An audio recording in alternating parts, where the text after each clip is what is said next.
What if CRADILY was in Gen 1 OU? This Pokemon has been suggested a little bit, and I've even seen some of you guys go as far as to say that CRADILY would break OU. That is weird. You guys are weird. If you said that, you are weird. But there's definitely no denying this would be a good Pokemon. Because a Rock type, which is already pretty good in Gen 1, but add a Rock type that's good against, or the very least because there's ground typing resists ground. And yeah, that's actually pretty good for a defensive Mon. Especially in a generation with, no physical or special split. Meaning that all the physical types are going to be like, what is it, fighting, ground, rock, normal, flying, is there anything else? Oh, your ghost. And, yeah, like, maybe, like, fighting would have been an issue, but fighting is garbage in Gen 1. So, yeah, this guy he pretty much has the tools to be a really good, special, or not special, just a very good tank. But how good would they be exactly? Only one way to find out. I don't have a lot to say about the stats. They're definitely unique with their stat spread. Like, these are all like very weird numbers. But it works out. It definitely works out. And I feel like with almost everything here, it's like just enough to where it can, like, black hole its own against anything. Especially if it's like something that like it can resist or something take neutrally. But with that like special of like 107, even super effective attacks, as long as it can survive one of them, it can like do a decent job trying to have longevity. But speaking of longevity, it's time to get to its moves. Now obviously, it's gonna have like, Rock Slide, which doesn't surprise anybody. But it also has some other good moves, especially for stalling. Like it has Body Slam, Double Edge, and Earthquake probably won't be used that much. For my replays, I had Earthquake on it, although I had to talk to my little brother, Convex, and we both agree that it would be much better to have Rock Slide and Body Slam as your main like attacking options. That way, because like you have a 30% chance to paralyze. And a 30% chance to paralyze is pretty good. Now, this is the big one, Recover. Recover, it's Gen 1 Recover. So, it has 32 power points. That is ginormous. It means you don't have to rely on anything like Rest. Having Recover on a bulky rock type that isn't like the ground, I don't think I need to tell you just how big a deal that actually is. It's just amazing. And, honestly, just with that alone, it would already be enough to be good. But they even give this thing Amnesia. So now, like, against like anything physical, like, you can pretty much just recover from anything. But Amnesia now gives you the ability to, even like be able to tank hits from, special attackers. And this is especially good in Gen 1 when you have Recover with 32 power points. Because if there's no fighting types, what's CRADILY's main weakness going to be? Ice. And yes, that is going to be an issue, there's no denying that. But with Amnesia, you're going to have an easier time being able to tank those attacks. And then Recover, there's a decent chance you can power stall them. Because like, think about like the main ice moves. Blizzard and Ice Beam. You 100% have a pretty good chance at, PP stalling for a Blizzard. And Ice Beam, it's much more dangerous. Because it has 16 power points, which a better chance for you to get frozen. But it's definitely possible. And the good thing is, even if CRADILY does get frozen or gets killed by a critical ice move or something, very good chance that it PP stalled enough to where they just don't have many ice moves left. Meaning that you can still stall the rest of them out with a Chansey or something. And that's another thing. CRADILY, as you could probably tell, is a pure defensive Mon. Which Gen 1 doesn't really have. The closest thing we have is Chansey. And yeah, Chansey could pretty much be considered that. Same with Rhydon. But even those two, are still, they still, hit pretty hard defensively. Offensively. You have, Bolt Beam for Chansey. Rhydon is just as famous for, you know, its like powerful earthquakes it is for being a bulky rock type that takes like thunderbolts. But Cradily, it has moves you can use to hit, but it doesn't really matter. Its main purpose is to just not get killed in the power stall. And it very well can with this moveset. I was surprised though to see he didn't have Mega Drain or Razor Reef. He does have Confuse Ray, which could be something to consider. But does he have no wrap. But yeah, I'm pretty sure Bolt Seed is in a Gen 1, which is unfortunate. But yeah, for the most part, Cradily has everything you could ever want. And I guess you do have Sword Beam, but I don't think it's worth it. So, yeah. It has pretty much everything we need. It has potential to stall almost everything. But how good is that in execution? Only one way to find out. Starting off, we have the boy Tauros, and yeah. Sometimes you just miss a blizzard, another reason why you have a decent chance of, you know, surviving against it. And Tauros, it still might be the main thing Tauros should be using. But yeah, like, that's us. Crits can also be an issue, just as much as, you know, getting frozen. But if you manage to stall out all those blizzards, you are golden. And honestly, I'm not sure why I was still going for Blizzard when I was doing this replay. Probably should have switched to Earthquake or something. But yeah, Cradily, it can. But right now, being able to outstall all those Blizzards, that already would give, like, let's say your Rhydon a much better chance, or something else. And even like physical moves, like it can stall just like most of Taurus's other moves too. So yeah, we might have to put. Admittedly, for all of these replays, there's not as much as there usually is. There's like just like 11. But we might have to, you know, put everything on fast. Because like, as you imagine, yeah, Cradily do like them stall. Also, that's another weakness of Cradily. The fact that, you know, it's still susceptible to crits. Especially like multiple crits in a row. It can easily like recover like a crit and then like, you know, just a regular attack after that. But anything that can crit like twice in a row, or if it gets like very bad paralysis luck, that can just end it. Status is also a big issue, but status I didn't bother like showing, so like I didn't bother making an executive replay this time, because I figured, you guys get the point. You don't need to see Eggy put like the 100th Pokemon to sleep again. But yeah, Cradily.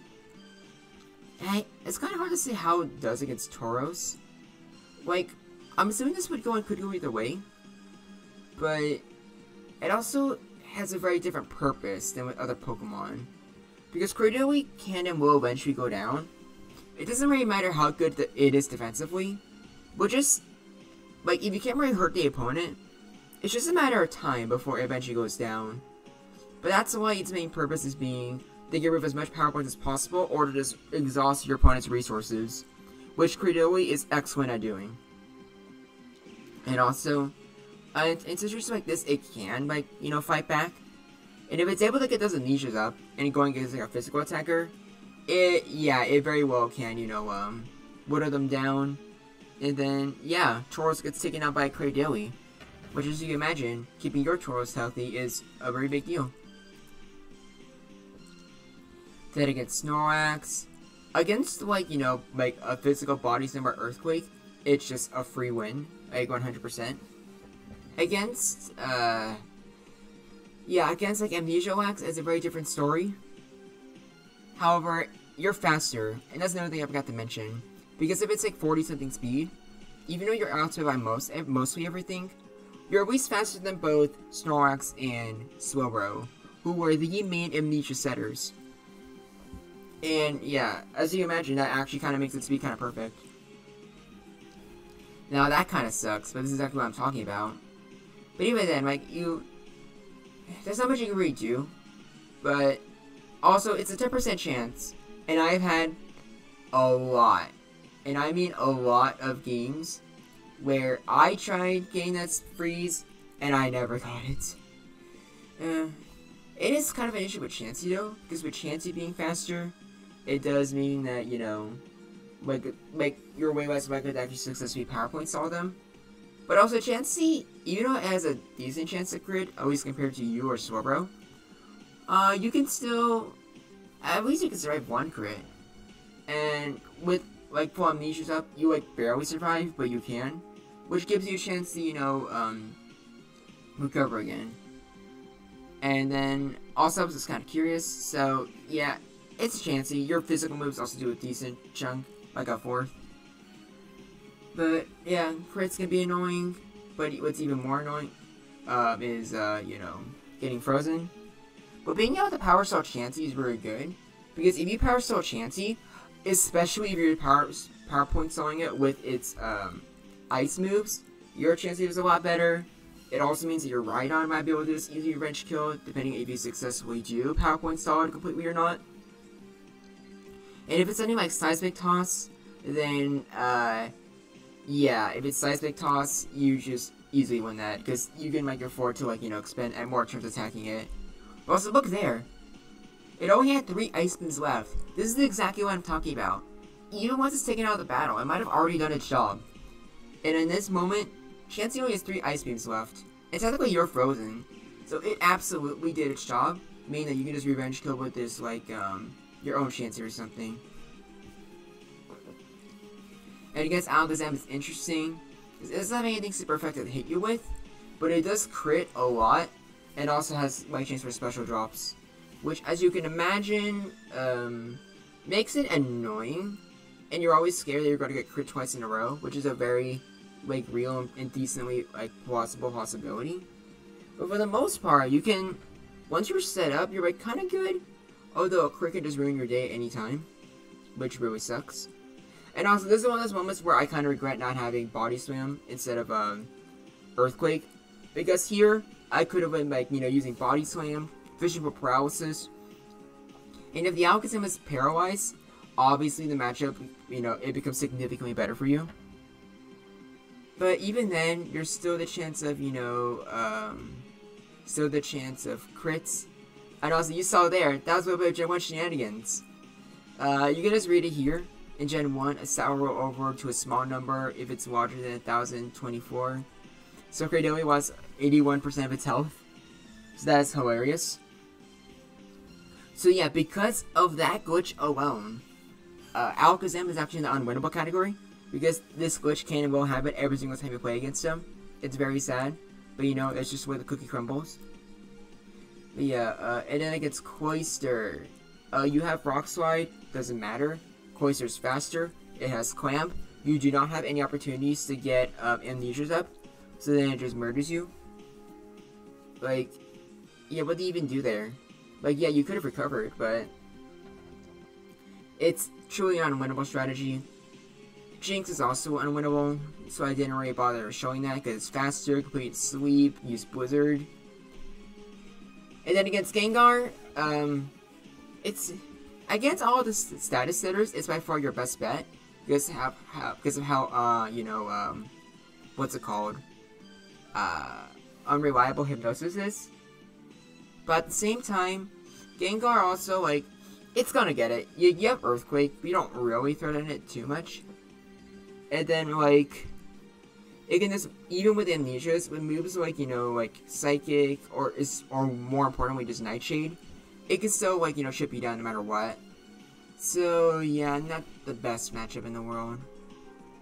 Not to mention, like, Gengar, you don't really need a PowerPoint stall against anyways, because it doesn't really stay long. And then against Rhydon, your Earthquake does, like, not even 30%. But it doesn't matter. Because, you can just do a Porygon. You can just PowerPoint stall all of the Earthquakes. Granted, crits are going to be annoying, but you can heal those off. And Rhydon is very unlikely to get 2 crits in a row. So for the most part, you just kind of got it. Like, getting rid of Rhydon's Earthquakes is, like, you know, amazing. Because then, what does Rhydon even do? Because Rock Slide isn't anywhere near as good. And yeah, like, unfortunately, like, an Earthquake does 70%. But, like, you're gonna be able to survive that. You can recover from that. And I wish I had more to say, but like, I think you're already getting the point.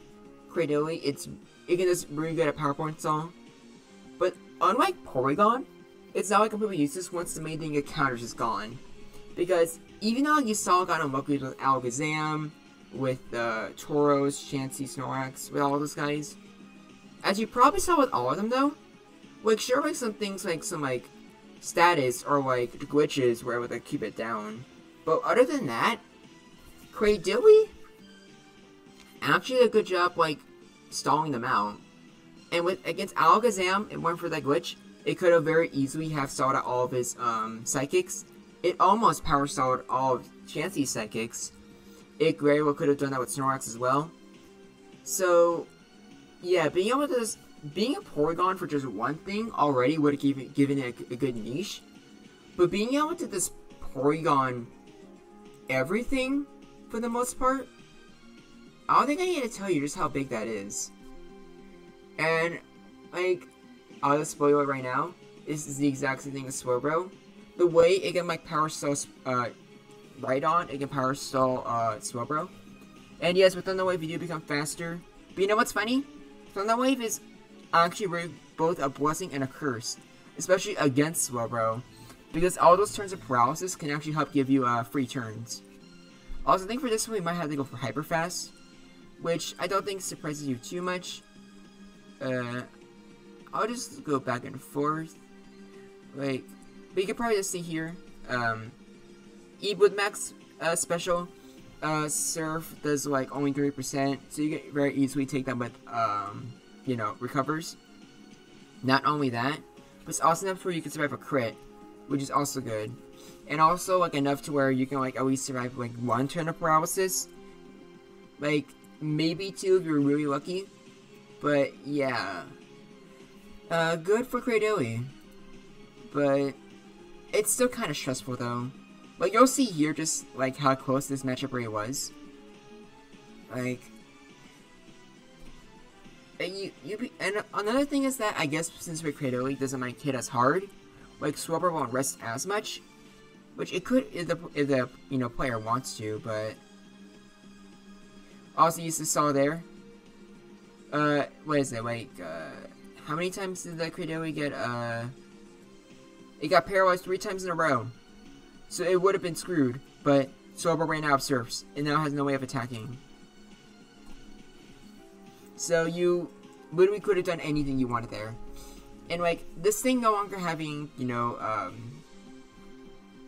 longer having Surf, as you can imagine, it kind of makes Swabber less effective as a win con. Maybe just a little bit. But being able to consistently do that with just like a Pokemon like CRADILY is kind of huge. If theoretically you could like Power Stall against Blizzards as well. It's not, well, okay, I'm lying.